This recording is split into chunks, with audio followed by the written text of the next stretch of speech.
Hi friends, எல்லாரும் எப்படி இருக்கீங்க? இன்னைக்கு காலையில எந்திரிச்சு கோலமெல்லாம் போட்டு விட்டுட்டு அப்படியே எந்திரிச்சு கோயிலுக்கு போயிட்டு வந்துட்டு தான் காலைல சாப்பாடு வேலையை ஆரம்பிச்சேன்.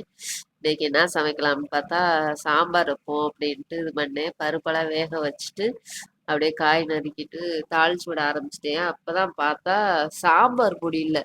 சரின்னு சொல்லிட்டு சரி வதக்கிட்டு போவோம் அப்படின்ட்டு எல்லாத்தையும் போட்டு வதக்கிட்டு இருந்தேன். இன்னைக்கு என்ன சாம்பார்னா சவுச்சவுக்காயும் முருங்கைக்காவும் போட்டு தான் சாம்பார் வச்சேன்.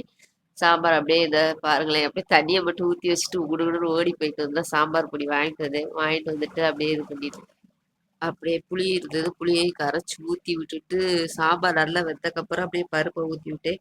ஊற்றி விட்டுட்டு பார்த்தா பாப்பா எந்திரிச்சு வந்துட்டா. அவளையும் தூக்கி வச்சுட்டு தம்பிக்கு டிஃபன் கட்ட ஆரம்பிச்சிட்டேன். ஏன்னா அவனுக்கு ஸ்கூலுக்கு டைம் ஆயிடுச்சு. அவனு சாம்பார் சாப்பிட மாட்டேன், அந்த பருப்பு தான் சாப்பிடுவான். அப்படியே அந்த பருப்பை கிண்டி டிஃபன் பாக்ஸ் வச்சுட்டு அப்படியே கிளம்ப ஆரம்பிச்சிட்டேன். ஏன்னா நான் தான் கொண்டு போய் விடணும்.